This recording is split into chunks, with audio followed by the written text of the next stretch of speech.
St. John River, dividing New Brunswick from Maine.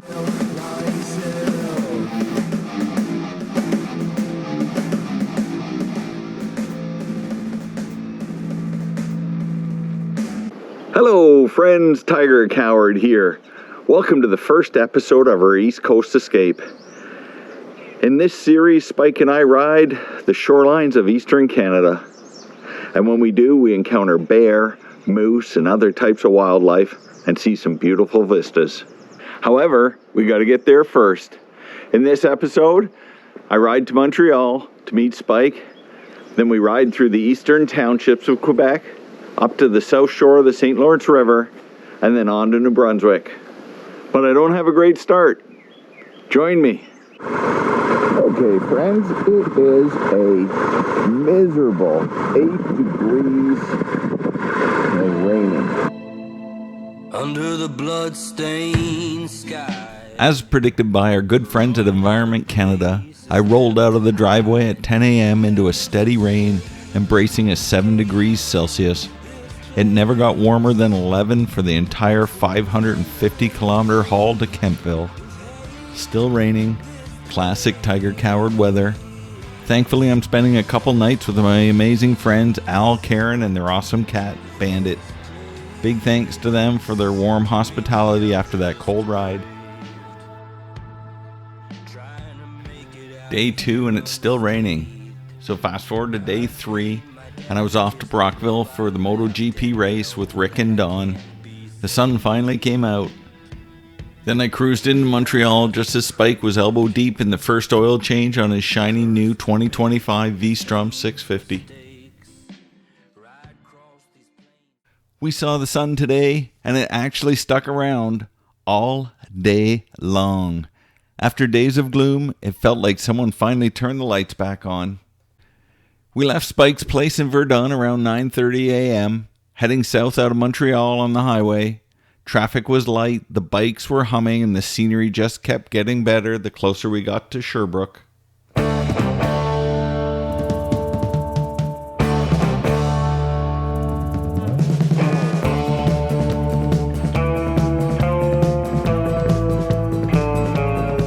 For lunch, well, we went full Quebec.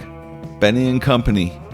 The rotisserie chicken chain might as well be the provincial restaurant of record. I leaned in with a poutine on the side. Was it amazing? Nah, but it did the job. Then we fueled the bikes. $1.54 a liter for regular. Come on, Quebec, that's not cool. From Sherbrooke, it was all 2-lane back roads, rolling hills, endless forests, and a steady stream of postcard towns. Nothing dramatic, just one of those days where riding is exactly what it's supposed to be. We stopped for gas in Saint-Justine around 3:30. Just as we were about to start looking for a place to camp, a couple on a Harley rolls up beside us and says, "Follow us." And just like that, they led us on 30 minutes of the prettiest riding of the day. Twisty, green, and glowing in a perfect late afternoon light. They took us to a hidden little campground that wasn't even on our radar. We set up camp, busted out some dollar store faux bowls. Don't judge us, they were great. And then we relaxed by the fire. It dropped to 4 degrees overnight, but we woke up to a postcard morning. Clear skies, a campfire, and some good strong tea to bring our frozen souls back to life. We took our time breaking camp because the office at this little Saint Philemon campground didn't open until 9. When it finally did, the owners greeted us with a smile. We went to pay, and they waved us off. They said that most people leave early and skip out on paying. We appreciate your honesty. What a great way to start the day. It wasn't about the free stay. It was about the reminder, doing the right thing still counts. From Saint Philemon, we rolled through curving hills for a couple hours, light traffic, cool air. By the early afternoon, we hit Route 132 along the mighty St. Lawrence River. I've ridden this road before on the way back from Newfoundland, and it's still a stunner.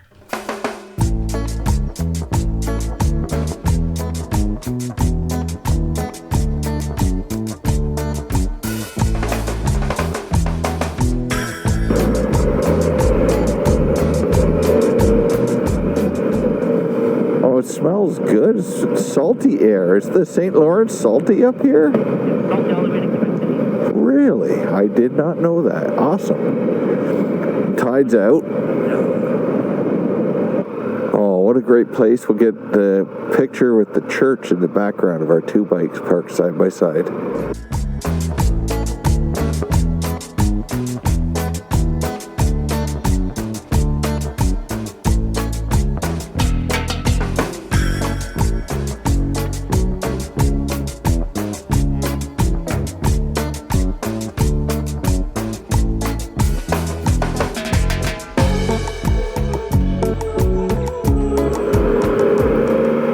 That's a cute little place. What a cute little downtown street.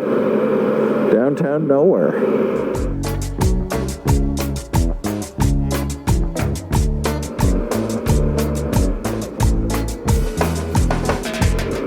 Oh, the church is for sale. Want to buy a church, Mike? I've never had a church before.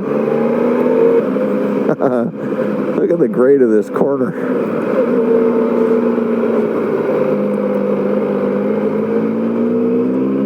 Builds their house there. That's awesome.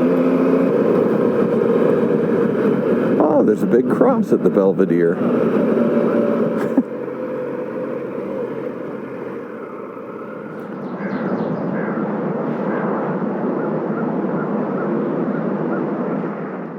This is Trey Cool. In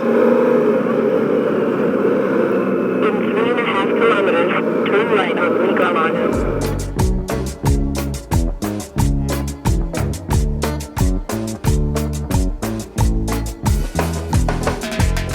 The topography is so unique in this area.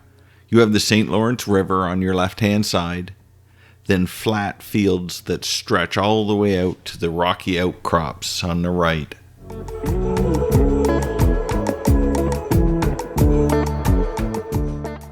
But it isn't the topography that excites me about this area. It's the beautiful little towns. They're so quaint and pretty.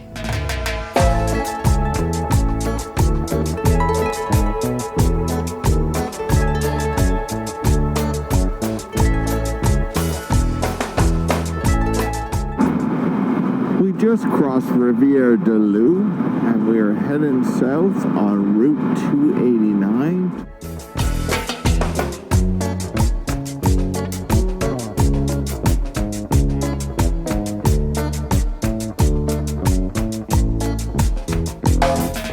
But now we're heading south towards the Maine border. We'll stay in Canada and skirt the border all the way across to New Brunswick. Plan is to stay in Edmundston this evening, and we'll look for camping when we get there.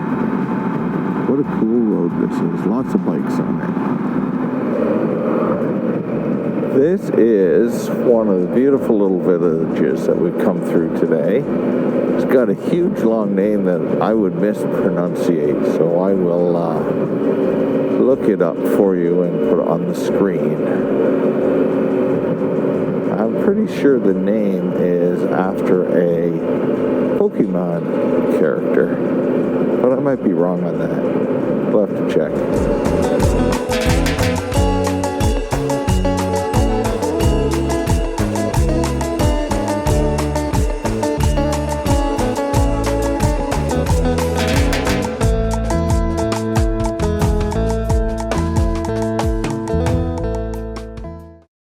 I'm not sure what the river's name is. Do you know it, Spike?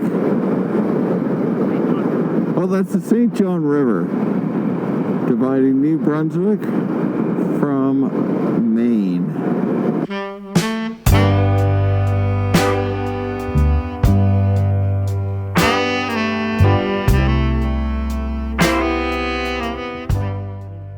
At Camping Edmundston, I whipped up a camping classic, Shipwreck Casserole, and invited the solo cyclist across from us, Tim from Vancouver Island. We had a great talk over dinner. That's one of the perks of this kind of travel. Strangers don't stay strangers for long. We got a fire going and watched the hockey game. Another great day on the road. So our adventure has begun. Stay tuned for our next episode where we ride through the interior of New Brunswick and we see moose bear, fox, and all sorts of fowl. See you then. Go forth with an open mind and most importantly an open heart. And remember, self-care is not selfish.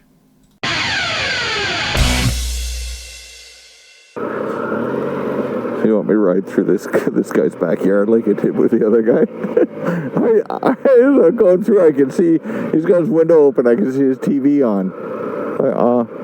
I didn't pay that much attention. Now this hill is a 15% grade. Correct.